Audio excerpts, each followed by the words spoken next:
MCQs प्रश्न करेंगे। Question number पहला है, ए में है रामानुजाचार्य, तो इसका हो जाएगा विशिष्टाद्वैत। बी में है निम्बार्काचार्य, तो इसका हो जाएगा द्वैताद्वैत या भेदाभेद। सी में मध्वाचार्य, तो हो जाएगा द्वैत। डी में विष्णु स्वामी, तो हो जाएगा शुद्धद्वैत।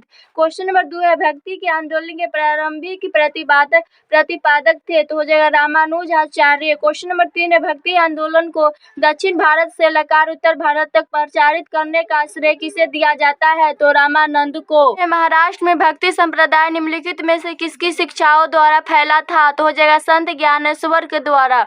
कबीर के गुरु कौन थे, तो रामानंद। क्वेश्चन नंबर 6 है, संत कबीर का जन्म कहाँ हुआ था, तो वाराणसी में। चैतन्य महाप्रभु किस संप्रदाय से जुड़े थे, तो गौड़ीय संप्रदाय से। क्वेश्चन नंबर 8 है, पुष्टि के दर्शन की स्थापना किसने की, तो हो जाएगा वल्लभाचार्य ने। अद्वैतवाद के सिद्धांत के प्रतिपादक कौन थे, तो शंकराचार्य। और जन्म हुआ था कलाडी जो कि केरल में, और मृत्यु हुआ था केदार साल में। और 4 दिशाओं में मठी की स्थापना की और 12 जातियों की स्थापना इन्हीं से प्रयास हुआ। क्वेश्चन नंबर 10 है, गीत गोविंद के रचयिता है, तो जयदेव। क्वेश्चन नंबर 11, भक्ति आंदोलन के दौरान असम में किसने इन आंदोलन का प्रतिनिधित्व किया, तो हो जाएगा शंकर देव। गुरु नानक का धर्म उपदेश है, तो मानव बंधुत्व का। क्वेश्चन नंबर 13 है, इसमें मिलान करना है। ए में है श्रृंगी पीठ, तो ये हो जाएगा मैसूर कर्नाटक। बी में है गोवर्धन पीठ, तो ये हो जाएगा पूरी उड़ीसा। सी में है ज्योतिष पीठ, तो ये हो जाएगा प्रदीनाथ उत्तराखंड। डी में है शारदा पीठ, तो ये हो जाएगा द्वारका गुजरात। क्वेश्चन नंबर 14 है, इसमें भी मिलान करना है। ए में है वल्लभ भाईचार्य, तो ये हो जाएगा उत्तर प्रदेश राजस्थान।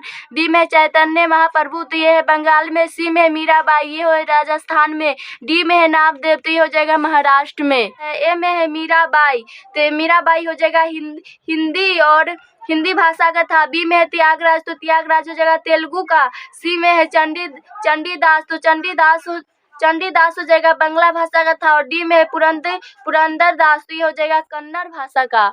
शंकराचार्य का जन्म 788 ईसा पूर्व में केरल के किस गांव में हुआ था, तो कलादी में। क्वेश्चन नंबर 17 है, भक्ति आंदोलन का प्रणाम किया गया, तो अलवार नयनार संतों द्वारा। क्वेश्चन नंबर 18 है, रामानुज के अनुयायियों को कहा जाता है, तो वैष्णव। क्वेश्चन नंबर 19 है, आदि शंकर जो बाद में शंकराचार्य बने उनका जन्म हुआ था, तो हो जाएगा केरल में। बीजक का रचयिता कौन है, तो कबीर। क्वेश्चन नंबर 21 है, भक्ति रस कवित्री मीराबाई थी, तो एक राजपूत शासक की पत्नी। क्वेश्चन नंबर 22 है, प्रसिद्ध भक्त कवित्री मीराबाई के पति का नाम था, तो राजकुमार या भोजनाथ। क्वेश्चन नंबर 23 है, दक्षिण भारत का वह संत कौन था जिसने अपना अधिकांश जीवन उत्तर भारत में वृंदावन में बिताया, तो निम्बार्क आचार्य। इसे भक्त तुकाराम कौन से मुगल सम्राट के समकालीन थे, तो जहांगीर। क्वेश्चन नंबर 25 है, निम्नलिखित में से किस भक्ति संत ने अपने संदेश के प्रचार के सबसे पहले हिंदी का प्रयोग किया, तो रामानंद। शिवाजी के आध्यात्मिक गुरु कौन थे, तो रामदास। सिख धर्म किसे माना जाता है, तो गुरु नानक को। बंगाल और उड़ीसा में वैष्णववाद की लोकप्रिय बनने का श्रेय किसे है, तो चैतन्य को। क्वेश्चन नंबर 29, चैतन्य महाप्रभु का जन्म स्थल है, तो नदिया या नवद्वीप। क्वेश्चन नंबर 30 है, इसमें मिलान करना है। ए में है पदावली, तो यह जगह विद्यापति। बी में रामचरितमानस, तो रामचरितमानस हो जाएगा, ये हो जाएगा रामचरितमानस हो जाएगा तुलसीदास। और सी में है सुरसागर, तो सुरसागर को हो जाएगा सूरदास। डी है बीजक, तो बीजक का हो जाएगा कबीरदास। क्वेश्चन नंबर 31 है, आलसियों का मूल मंत्र अजगर करे न चकारी पंछी करे न काम का रचयिता है, तो मलुकदास। महात्मा गांधी के प्रिय भजन वैष्णव जन जो तेने कहे जो पीर पराई जाने रे की रचयिता है, तो ये हो जाएगा नरसिंह या नरसिंह मेहता।